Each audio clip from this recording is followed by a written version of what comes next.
महाराज स्वामी महाराज के हिस्से से थे राधा स्वामी जी महाराज आगरे वाले, जहाँ से राधा स्वामी मिशन। हाथरस वाले स्वामी जी महाराज जिन्होंने घट रामायण का प्रतिपादन किया, लिखा। ये पूना नरेश बाजीराव पेशवा राजघराने के थे, ब्राह्मण जाति के, और जवानी में ही विरक्ति। बड़ा नाम है, बहुत बड़ा नाम है। पूना नरेश बाजीराव पेशवा के राजकुमार राजा गद्दी देना चाहते हैं, और एक दिन आधी रात को घर छोड़कर भाग गए। उन्होंने लिखा है घट रामायण में, स्वामी छेक छोड़े हाथी और घोड़े, तिनका इश्क तोड़े जो मोलम करोड़ों। मोलम माने कीमत। कहा मैंने उस जमाने में पूना का हाथी घोड़ा रथ सोना चांदी सब खजाना, जिनकी कीमत उस जमाने में करोड़ों करोड़ों में, आज तो उसकी कीमत कितने खरब हो जाएगी। कहा मैंने चुटकी बताते लात मार दिया, ठोकर मारकर मैं साधु बन गया। और सबसे आश्चर्य की बात, शादी भी हुई थी, एक बच्चा भी पैदा हो चुका था, लेकिन सब छोड़ करके आज जंगल में भाग गए थे। और पूना से भागते भागते देखो कानपुर बिठूर, और वहाँ से चल करके चले गए थे हाथरस, यहीं बगल में है मथुरा के, वहीं अपना डेरा आश्रम बना के जीवों का उन्होंने वहीं सत्संग सुनाया, कल्याण किया, बहुत काम किया। इन्हीं से आगरे वाले राधा स्वामी जी महाराज, जिनका नाम था महाराज शिव दयाल सिंह जी, ये लोग खत्री बनिया परिवार से, हिंदू जाति का खत्री बनिया परिवार, ये लोग रहने वाले थे पंजाब की तरफ, जो पाकिस्तान में चला गया। समय आने पर ये लोग आगरा में आकर बस गए थे। खत्री बनिया एक नई जाति, खत्री माने छत्री होता। पहले इन लोगों के पूर्वज छत्री थे। छत्री माने मलट्टी, छत्री का मतलब माना जाता मलट्टी पावर। जैसे ब्राह्मण का मतलब पढ़ना लिखना पढ़ाना गुरुआई करना, ऐसे छत्री का मतलब प्राचीन हमारी सामाजिक परंपरा में छत्री राजपूत का मतलब लड़ाई लड़ना, राज करना। लेकिन बाद में इन लोगों ने ये काम छोड़ दिया, बिजनेस व्यापार में लग गए, तब इनका नाम पड़ गया खत्री बनिया। थे छत्री लेकिन बनिया बन गए, बिजनेसमैन बन गए। तो भारत में एक नई जाति ने जन्म लिया, इसका नाम है खत्री। आज भी तमाम खत्री परिवार आपको नजर आते हैं, जिनके बाप दादे अंग्रेजों के ज़माने में, मुगलों के ज़माने में, मिलिट्री में, राजपूत वंश में। लेकिन आज लोग बिजनेस का, भाई लड़ाई वड़ाई मतलब है, मर जाना पीट जाना, चलो बिजनेस करो आराम से 2 रोटी मिलेगी, भाव है। इसी खत्री बनिया परिवार में आगरे शहर की पन्नी गली में महाराज जी का परम संत रूप में अवतार हुआ था। जमाना अंग्रेजों का था, ब्रिटानिया हुकूमत।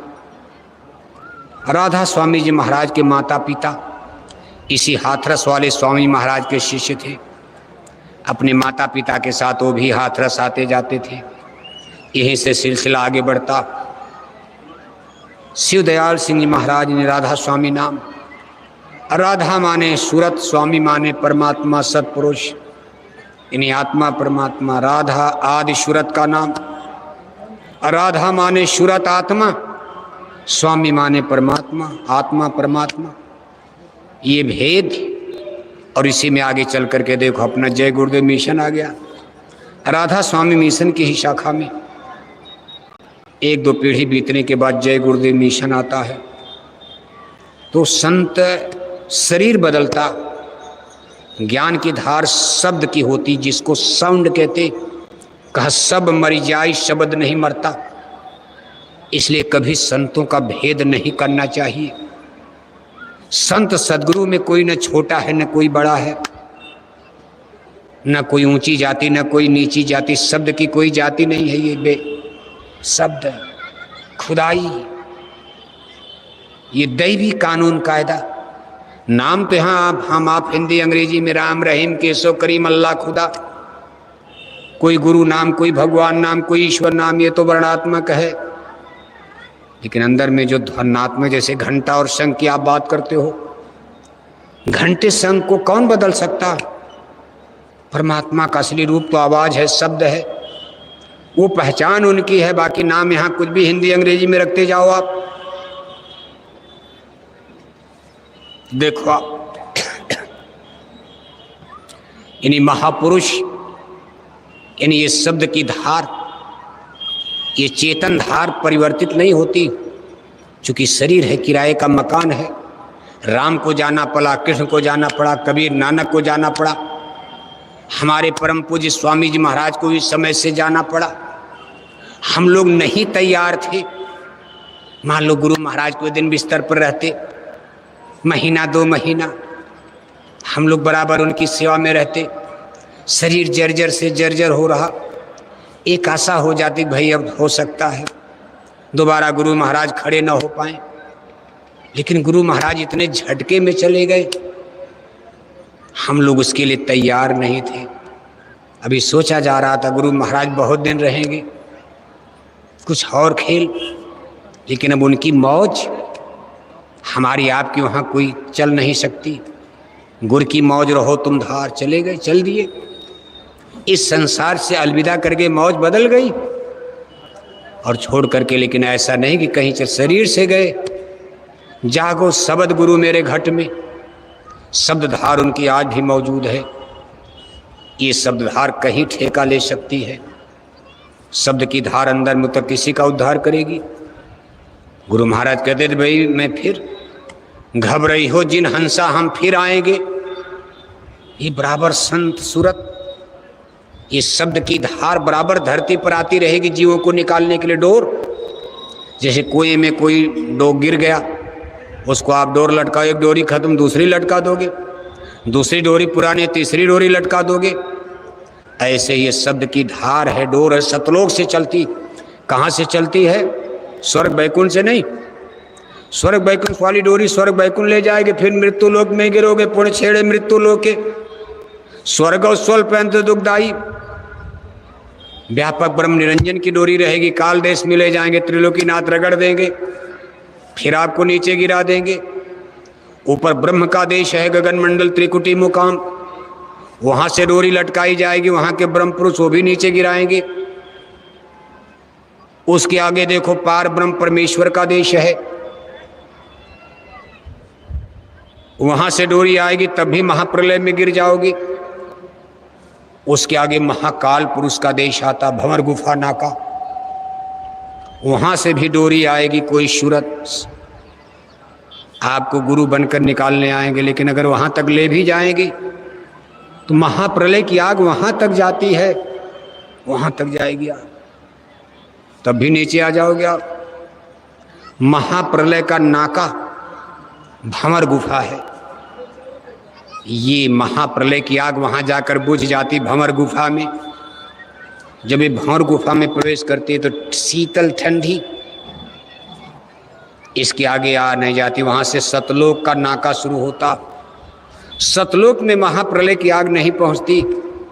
अब सतलोक से जब डोर नीचे गिराई जाएगी, उस डोर को जो लोग पकड़ेंगे वो अमर देश सतलोक पहुंच जाएंगे, फिर नीचे नहीं आएंगे। एक बार अगर सतलोक चले गए, दोबारा आपको नीचे अब नहीं आना पड़ेगा। इसलिए ये तो साधना का स्तर अलग अलग। अब किसी को आप समझाओगे दुनिया क्या मानेगी? संसार के लोग तो बेचारे स्वर्ग बैकुंठ को ही सब कुछ समझते हैं। स्वर्ग बैकुंठ के आगे तो दुनिया कुछ जानती नहीं। आपके भी गांव गिराव में घर परिवार में क्या परंपरा, जब आपके गांव घर में कोई मरता है, लोग ले जाकर के जंगल में नदी के किनारे जला डाले, लाए फूंक कोयला कर देनी।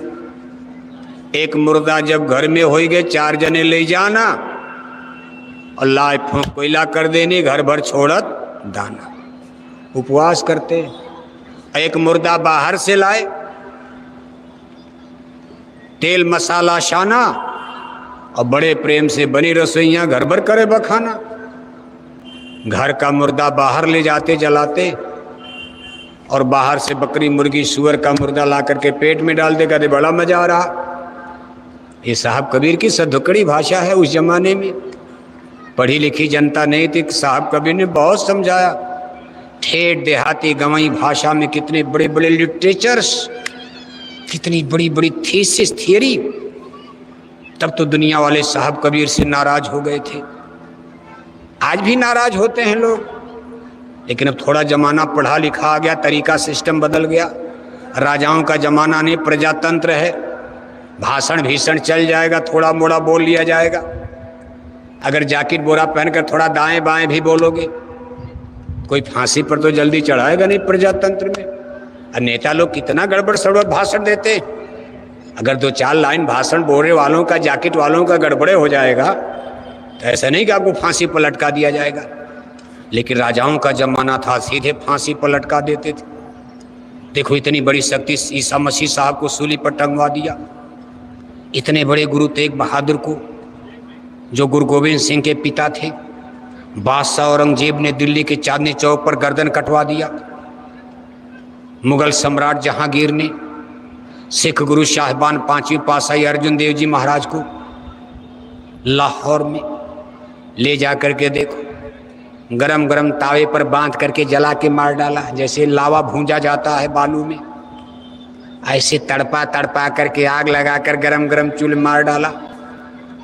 तमाम साहब कबीर को सिकंदर लोदी ने कितनी सजा दिया। लेकिन अब समय थोड़ा बदल गया, बहुत होगा जेल वेल में डाल देते हैं। तमाम साधु वधु उठा के जेल में डाले जा रहे हैं।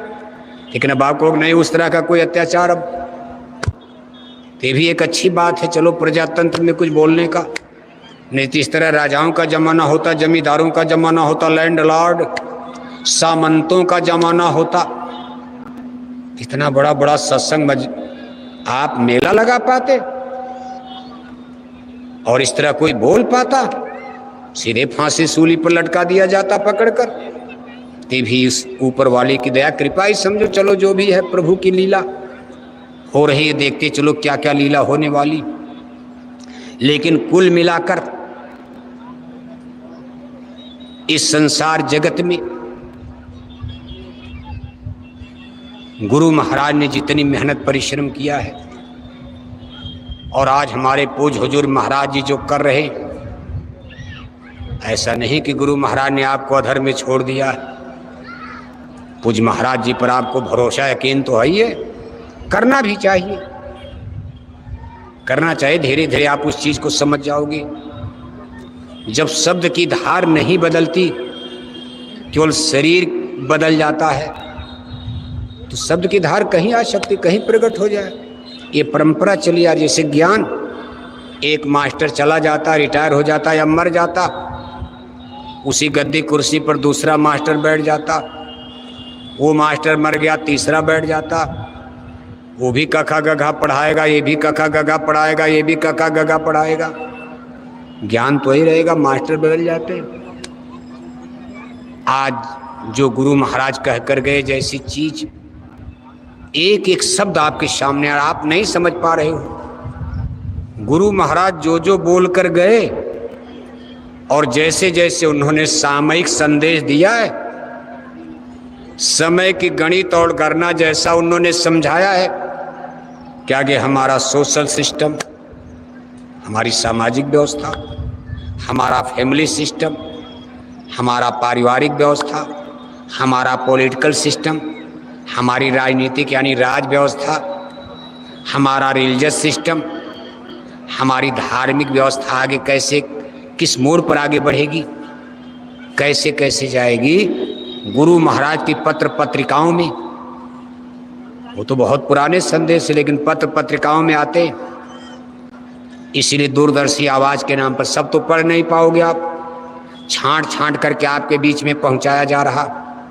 जब उसको आप गौर से पढ़ोगे तो एक एक चीज आपके सामने आ रही। और गुरु महाराज के वचन वाणी के मुताबिक देखो, भारत में फिर धीरे धीरे जनता की रुझान धर्म की तरफ बढ़ रही है। इस चीज का एक अनुभव, अंदाजा लग रहा है। गुरु महाराज उस समय 70-72 में कहा करते थे कि बच्चा आज मेरी बात को भले कोई अनसुना कर दे, एक वक्त आएगा भारत में एक रिलीजियस रिवॉल्यूशन खड़ा हो जाएगा, धार्मिक क्रांति। धार्मिक क्रांति का मतलब देश की जनता धर्म की तरफ मुड़ने लगेगी। कुछ दिन तक ये चलेगा।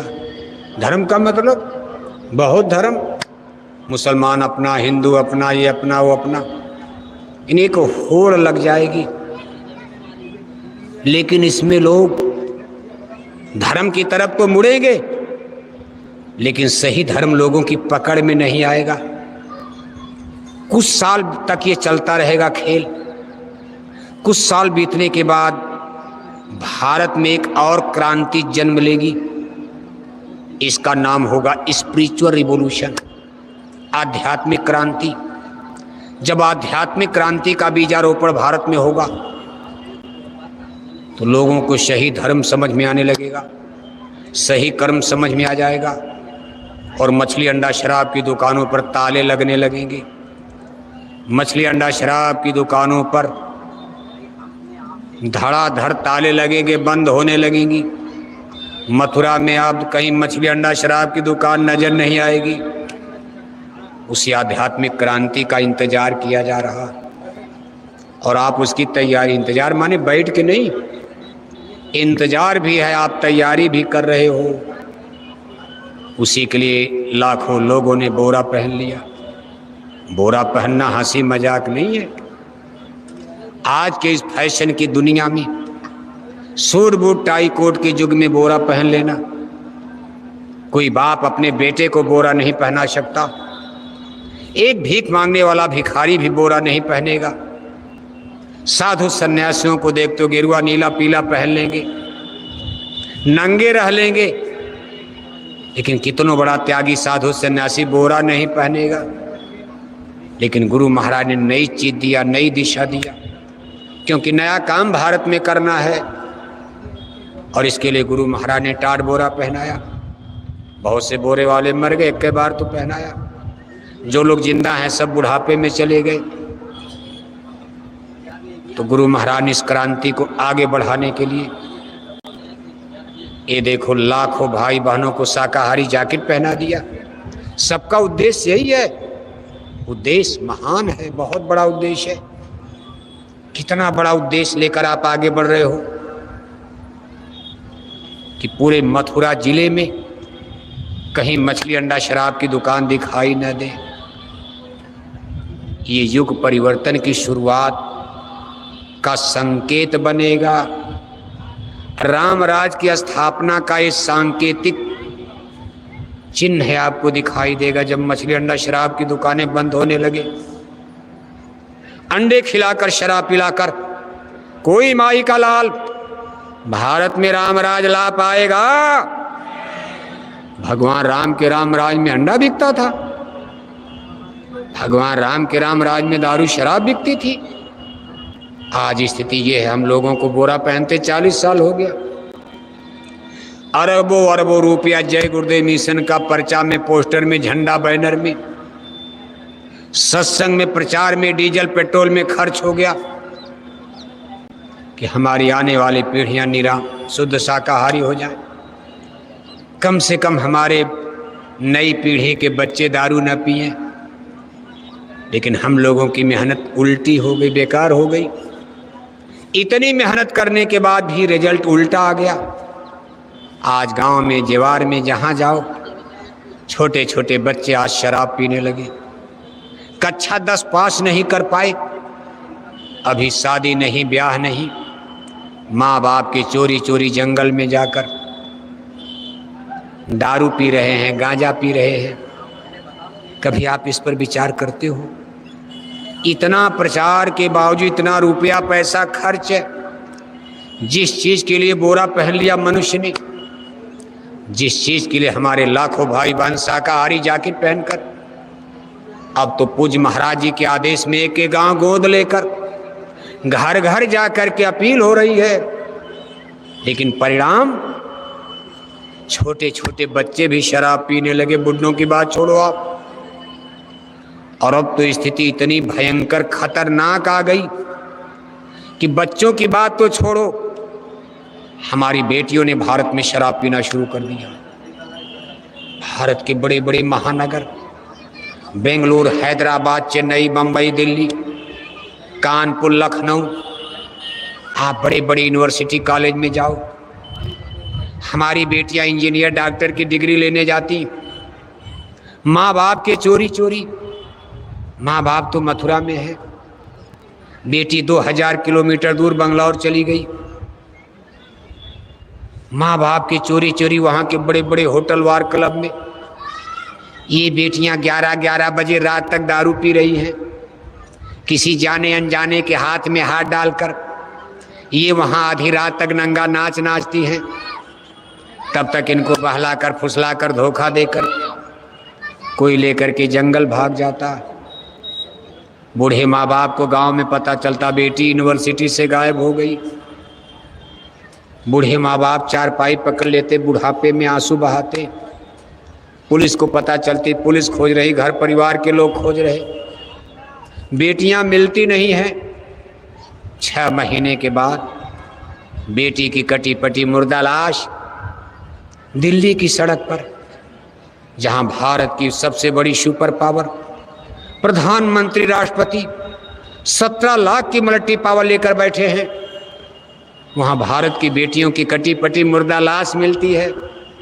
कहीं जंगल में, कहीं सड़क के किनारे बेटियों की मरी हुई मुर्दा लाश पाई जाती है।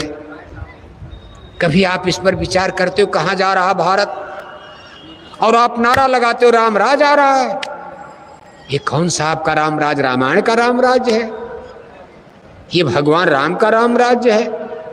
ना ना ना ना, धोखा है।